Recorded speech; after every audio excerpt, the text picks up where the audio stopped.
அன்பார்ந்த நேயர்களுக்கு வாழ்த்துக்கள். தமிழ்நாட்டில் இப்ப கனமழை தொடர்ந்து தமிழகம் முழுவதும் பெய்து வருகிற நிலையில இந்த நவம்பர் 17ஆம் தேதி வரை இடியுடன் கூடிய கனமழை தொடரும்னு சொல்லி வானிலை ஆய்வு மையம் எச்சரிக்கையை கொடுத்ததோட மீனவர்களுக்கு மிக கடுமையான எச்சரிக்கையை கொடுத்திருக்காங்க. மீனவர்கள் கடலுக்கு போக வேணாம் அப்படிங்கிற ஒரு எச்சரிக்கை இருக்கு. இது தொடர்பாக சென்னை வானிலை ஆய்வு மையம் வெளியிட்டுள்ள அறிக்கையில கேரளா மற்றும் தமிழ்நாடு பகுதிகளில் மேல் நிலவும் வளிமண்டல கீழடுக்கு சுழற்சி காரணமா தமிழ்நாடு, புதுவை மற்றும் காரைக்கால் பகுதிகளில் அநேக இடங்களில் இடி மின்னலுடன் கூடிய லேசானது முதல் மிதமான மழையும் பெய்யக்கூடும். நாளை தமிழ்நாடு, புதுவை மற்றும் காரைக்கால் பகுதிகளில் ஒரு சில இடங்களில் இடி மின்னலுடன் கூடிய லேசானது முதல் மிதமான மழை பெய்யக்கூடுங்கிறாங்க. வருகிற 16 மற்றும் 17 ஆகிய தேதிகளில் தமிழ்நாடு, புதுவை மற்றும் காரைக்கால் பகுதிகளில் ஓரிரு இடங்களில் லேசானது முதல் மிதமான மழை பெய்யக்கூடும். சென்னையை பொறுத்தவரை அடுத்த 24 மணி நேரத்திற்கு வானம் பொதுவாக மேகமூட்டத்துடன் காணப்படும் என்றும் நகரின் ஒரு சில பகுதிகளில் இடி மின்னலுடன் கூடிய மிதமான மழை பெய்யக்கூடும். அதிகபட்ச வெப்பநிலை 28 to 29 டிகிரி செல்சியஸுக்கும் மிக குறைந்தபட்ச வெப்பநிலை 24 டிகிரி செல்சியஸ் அளவாக இருக்கக்கூடும் என்று சொல்லியிருக்காங்க. சூறாவளி காற்று வீசக்கூடும் என்கிறதுனால மீனவர்கள் 17ஆம் தேதி வரை கடல் பகுதிகளுக்கு செல்ல வேண்டாம் என்கிற ஒரு இதை எச்சரிக்கையை மிக கவனமாக கையாள வேண்டும். சென்னையில் கனமழை பெய்தாலும் ஆபத்து ஏற்பட வாய்ப்பில்லை அப்படின்னு சொல்லி முதலமைச்சர் மு.க. ஸ்டாலின் அவர்கள் மக்களுக்கு ஒரு தைரியம் சொல்லியிருக்கிறாங்க. அது மட்டும் இல்லாம நிவாரண பொருட்களையும் கொசு வலையையும் வழங்கி ஸ்டாலின் இந்த செய்தியை சொல்லியிருக்காரு. சென்னையில மழை வெள்ள பாதிப்புகளை பார்வையிட்டு ஆய்வு செய்த முதலமைச்சர் மு.க. ஸ்டாலின் கனமழை எதிர்பார்த்ததுதான், அதனாலதான் அந்த பணிகளை நாங்க விரைந்து பார்த்துக்கிட்டு இருக்கிறோம், எந்த ஆபத்துகளும் வர்றதுக்கு வாய்ப்பே கிடையாது அப்படின்னு ஒரு ஆறுதலை சொல்லியிருக்காரு. தமிழகத்தின் வடகிழக்கு பருவமழை தீவிரமடைந்திருக்கிறதுனால சென்னை உள்ளிட்ட பெரும்பாலான மாவட்டங்களில் பரவலாக கனமழை பெய்து வருது. இந்த நிலையில வட சென்னை பகுதியில் மழை நீரால பாதிக்கப்பட்ட பகுதிகளை மாண்புமிகு முதலமைச்சர் மு.க. ஸ்டாலின் நேற்று பார்வையிட்டு ஆய்வு செய்திருக்கிறார். திருவிக நகர் மற்றும் கொளத்தூர் சட்டப்பேரவை தொகுதிக்குட்பட்ட பகுதிகளிலும் மேற்கொள்ளப்பட்டு வரும் முன்னெச்சரிக்கை மற்றும் பாதுகாப்பு நடவடிக்கைகளையும் பார்வையிட்டிருக்காரு.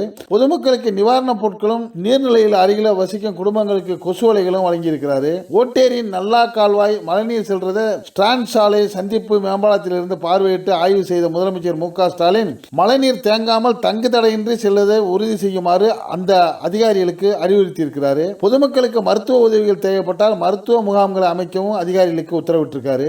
வீனஸ் நகர் பகுதியில் அமைந்திருக்கிற மழைநீர் வெளியேற்றும் உந்து நிலையத்தின் செயல்பாடுகளை ஆய்வு செய்த முதலமைச்சர் மு.க. ஸ்டாலின் பின்னர் செய்தியாளர்கள் கூறப்ப மழை பெய்யும் போது நீர் தேங்கி இருக்கும், அதன் பிறகு மழை நீர் வடிந்து விடுறது, கனமழையை எதிர்பார்த்து தான் பணிகளை செய்து கொண்டிருக்கிறோம், எந்த ஆபத்தும் வர்றதுக்கு வாய்ப்பே இல்லை, எல்லா பணிகளும் சிறப்பாக நடைபெற்று வருது, மாநகராட்சி குடிநீர் வழங்கல் மற்றும் கழிவு நீரேற்று வாரியம், பொதுப்பணித்துறை, நெடுஞ்சாலைத்துறை என அனைத்து அரசு துறைகளும் ஒருங்கிணைந்து சிறப்பான பணிகளை செய்து வர்றாங்க.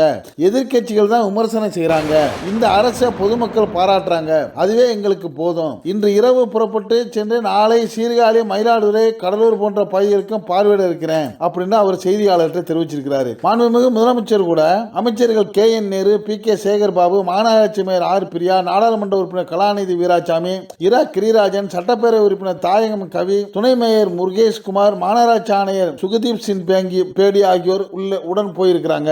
இப்படி நகர் முழுக்க வளம் வந்த மு.க. ஸ்டாலின் தமிழ்நாட்டில் பாதிக்கப்பட்ட சீர்காழி போன்ற பகுதிகளுக்கு இன்றைக்கு விஜயம் செய்து பார்வையிட இருக்கிறாரு. இப்படி இருக்கிற சூழ்நிலையில பல இடங்கள்ல அணைகள் நிரம்பி வழிய ஆரம்பிச்சிருக்குது. அதனால கரையோர பகுதிகளில் இருக்கிற மக்களுக்கு எச்சரிக்கை விடுறாங்க. சமீபத்தில் வித்தியாசமான ஒரு வேண்டுதல்களையும் வைக்கிறாங்க.